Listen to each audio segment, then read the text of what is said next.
Boa noite, seja bem-vindo ao Jornal da Record. Câmara dos Deputados dos Estados Unidos aprova o impeachment do presidente Donald Trump. Ministro Paulo Guedes diz que estuda taxar pagamentos feitos por celular. Fusão de Peugeot e Chrysler cria a quarta maior montadora do mundo. Agora, no Jornal da Record.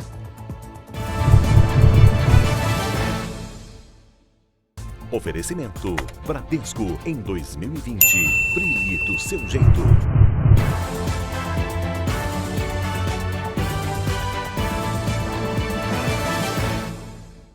O ministro da Economia, Paulo Guedes, negou hoje a possibilidade da criação de uma nova CPMF, mas falou em um outro imposto. Vamos a Brasília, ao vivo, com Luiz Fara Monteiro. Fara, boa noite. Que imposto seria esse? Oi, Sérgio, boa noite. O ministro fez hoje o balanço do primeiro ano de gestão e confirmou que estuda a possibilidade de criar um tributo sobre transações digitais, que poderia incluir pagamentos ou transferências por meio de aplicativos de bancos, por exemplo. Paulo Guedes alegou que seria uma forma de, segundo ele, desonerar a folha de pagamento, chamada pelo ministro de, abre aspas, o mais cruel e perverso de todos os impostos. Vamos acompanhar a fala do ministro da Economia. A ideia de tributar não só consumo e renda, mas também transações, era uma ideia que nós consideramos desde o início. Nunca foi a CPMF, sempre foi um tributo sobre transações. Como é que nós tributamos isso? Tem transações digitais. O Brasil, dizia o presidente do Banco Central outro dia para mim, ontem ou anteontem, o Brasil daqui a um ano vai poder fazer uma opção de pagamentos com celular. Você nem vai passar mais em banco, você vai pegar o seu celular, encostar no do outro cara e transferir o dinheiro de um para o outro. Então, como é que você vai tributar essa transação? Essa transação digital? Você precisa de algum imposto. Tem que ter um imposto que tribute uma transação digital. O mercado financeiro repercutiu o anúncio de que o Congresso vai instalar uma comissão especial para discutir a reforma tributária. O índice da Bolsa de Valores de São Paulo subiu 1,5%, atingindo um novo recorde com mais de 114 mil pontos. O dólar encerrou a quarta-feira em leve queda de 0,13%, vendido a R$ 4,05, o menor valor desde o dia 6 de novembro. A Câmara dos Deputados aprovou nesta quarta-feira o impeachment do presidente Donald Trump. Trump foi considerado culpado pela maioria dos parlamentares por abuso de poder e por obstrução do Congresso. Ele é acusado de pressionar a Ucrânia para que o país europeu investigasse a família do adversário político Joe Biden. Apesar da derrota na Câmara, Trump continua no cargo até o processo ser julgado no Senado, o que só deve acontecer em janeiro do ano que vem. Trump disse que não fez nada de errado e que o país está melhor do que nunca. Lembrando que o resultado já era esperado porque a Câmara tem maioria democrata, no Senado a maioria republicana, o que torna improvável o avanço do processo de impeachment. O ministro do Meio Ambiente disse que o Brasil saiu sem acordo da Conferência do Clima por causa do protecionismo dos países que precisam comprar crédito de carbono. Ricardo Salles deu entrevista exclusiva ao jornalismo da Record TV. O senhor postou aí numa rede social afirmando que a COP25 não deu em nada, né? O que o senhor quis dizer com essa declaração? Bom, nós tivemos 15 dias na Europa, as equipes do Ministério do Meio Ambiente, Economia, Agricultura, Ciência e Tecnologia e Relações Exteriores, justamente para negociar a regulamentação do artigo 6º do Acordo de Paris, que é o artigo que permite que passe a existir o negócio, toda a negociação de créditos de carbono entre os países que mais emitem, dentre eles os países europeus, e os países que têm melhores condições, ou seja, têm saldo de emissões de crédito, dentre eles o Brasil. Nós procuramos, portanto, durante esses 15 dias, construir um acordo esse que permitiria o fluxo, a negociação desses créditos de carbono. Esse acordo não aconteceu, por puro protecionismo dos países que seriam aqueles que iriam comprar os créditos de carbono e, portanto, iniciar os pagamentos nesse sentido, nos exatos termos que foram prometidos quando o Acordo de Paris foi assinado em 2015, no montante de 100 bilhões de dólares a partir de 2020, o ano que vem. No R7.com você assiste a íntegra da entrevista com o ministro do Meio Ambiente, Ricardo Salles. O presidente Jair Bolsonaro sancionou a lei que cria o Mais Médicos pelo Brasil, um programa que substitui o Mais Médicos. A meta é ampliar a oferta de profissionais da saúde em lugares remotos do país ou de alta vulnerabilidade. O Ministério da Saúde prevê a contratação de 18 mil médicos em todo o país. O BNDES apresentou nesta quarta-feira o plano de ação do banco para os próximos 3 anos. Entre as metas está a geração de mais de 1 milhão de empregos diretos e indiretos a partir de 2020. Pedro Paulo Filho, ao vivo do Rio, tem as informações. Qual é a estratégia do banco então? Pedro Paulo, boa noite. Boa noite, Sérgio. Boa noite a todos. Olha, uma das ações previstas será ampliar o acesso de micro e pequenas empresas ao mercado de crédito. Com isso, o banco espera beneficiar pelo menos 450 mil empreendedores de micro, pequeno e médio porte.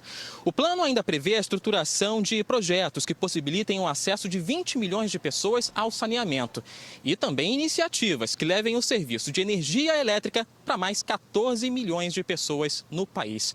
Até 2022, o BNDES espera ampliar o patrimônio líquido de 80 bilhões para até 92 bilhões de reais, Sérgio. É ousado então, Pedro Paulo. Obrigado. Os donos da Peugeot e da Fiat Chrysler anunciaram nesta quarta-feira uma fusão de 200 bilhões de reais. A nova empresa, que ainda não teve o nome divulgado, será a quarta maior montadora do mundo, atrás da Volkswagen, Toyota e da aliança Renault-Nissan-Mitsubishi. A fusão deve ser completada em aproximadamente 1 ano e meio. Cada uma das duas companhias terá metade das ações do novo grupo. Em sessão extraordinária, agora à noite, o Tribunal Superior Eleitoral aprovou regras para as eleições municipais do ano que vem. Quem tem as informações é Raquel Vargas, lá em Brasília. Raquel, boa noite. Oi, Sérgio, boa noite para você, boa noite a todos. Olha, foram analisadas resoluções que tratam de propaganda eleitoral, registro de candidatura e direito de resposta. Ficou decidido que os candidatos ou campanhas que publicarem, compartilharem fake news terão que dar espaço para resposta. Já na sessão de terça-feira, o plenário entendeu que as coligações não poderão repassar dinheiro para candidatos de outros partidos. Os ministros também decidiram que o repasse de verbas para candidaturas femininas deve ser proporcional ao número de candidatas. E ficou determinado que pesquisa com nome de candidatos deve ser registrada a partir do dia 1º de janeiro. Já a resolução que trata dos atos gerais, que são aquelas questões mais administrativas das eleições, será analisada na sessão desta quinta-feira, que é a última sessão do ano de 2019 no TSE. Sérgio. Raquel, obrigado. Augusto Nunes já está aqui no estúdio. Augusto, boa noite. Boa noite, Sérgio. Augusto, oficialmente o recesso no Congresso começa na semana que vem, mas na prática, deputados e senadores já estão de malas prontas. Como sempre. É também por isso, Sérgio, que ninguém no Congresso tem o direito de surpreender-se com a má notícia revelada pelo Datafolha. 45% dos brasileiros consideram ruim ou péssimo o desempenho dos parlamentares. É a maior taxa de desaprovação já registrada neste século. O brasileiro comum sempre teve motivos para achar que deputado e senador não é gente como a gente. Para os parlamentares, por exemplo, todo fim de semana é feriadão. Eles deixam o local do emprego no fim da tarde de quinta-feira e só voltam a Brasília no começo da tarde de terça-feira. As férias anuais da turma duram 3 meses ou mais. Ao salário de quase R$30 mil se somam mensalmente os 106 mil da verba destinada à contratação de pessoal e os 45 mil da cota para o exercício da atividade parlamentar, fora outras gastanças bancadas pelos pagadores de impostos. O desconforto decorrente desses privilégios se transforma em indignação quando os congressistas passam a debochar da vontade da maioria dos brasileiros. Augusto, amanhã tem trabalho para a gente. Tem. Então, boa noite, até amanhã. Boa noite, até amanhã, Sérgio. A Assembleia Legislativa de São Paulo aprovou agora há pouco o orçamento do Estado para o ano que vem. Vamos com Giovana Rizardo, ao vivo aqui de São Paulo. Giovana, boa noite. O que ficou acertado nessa sessão? Oi, boa noite, Sérgio. Boa noite a todos. O orçamento vai ser de 239 bilhões de reais, 3,9% a mais em relação a 2019, praticamente aí a inflação do ano. A discussão durou 7 horas, terminou por volta de 11h30 da noite. Mais de 4 mil emendas foram incluídas na proposta do governo, metade na área da saúde. 84 deputados participaram da votação, foram 71 votos a favor e 13 contrários ao projeto com emendas. O texto final agora segue para a sanção do governador João Dória e a partir da próxima segunda-feira os deputados entram em período de recesso. Sérgio. Giovana, obrigado. Até amanhã. O Supremo Tribunal Federal decidiu por 7 votos a 3 que é crime deixar de pagar o Imposto sobre Circulação de Mercadorias e Serviços, o ICMS. Agora, os empresários que não repassarem ao Estado o valor recolhido do tributo cobrado no preço das mercadorias podem ser processados pelo crime de apropriação indébita tributária. A Polícia Civil de Minas Gerais indiciou o homem que usou uma braçadeira com uma suástica no último fim de semana em um bar de Unai, a 600 quilômetros de Belo Horizonte. Vamos com Virgínia Nalon, ao vivo então de BH. Virgínia, boa noite. O que pode acontecer com ele agora, hein? Boa noite, Sérgio. As investigações começaram na segunda-feira e o inquérito policial foi concluído nesta quarta. José Eugênio Adjuto, de 57 anos, foi indiciado por discriminação racial. A pena prevista inclui prisão de 2 a 5 anos e multa. A polícia esteve no bar no sábado e registrou o boletim de ocorrência. Ele prestou depoimento na terça e alegou sofrer de depressão e ansiedade. E que em pesquisas pela internet teria visto que o símbolo nazista era utilizado como amuleto da sorte. Mas os investigadores pegaram o celular dele e descobriram que havia mais de 35 pesquisas em 35 sites diferentes. Isso, segundo a polícia, comprova que ele sabia o significado da suástica. Sérgio. É o que está aparecendo. Obrigado, Virgínia. Um conhecido diretor de televisão do Japão foi condenado a pagar indenização para uma jornalista que teria sido estuprada por ele. O caso se tornou símbolo de uma campanha contra o abuso sexual no país. Vamos falar ao vivo com a nossa correspondente em Tóquio, Cíntia Godoy. Cíntia, boa tarde para você aí. Qual foi a punição?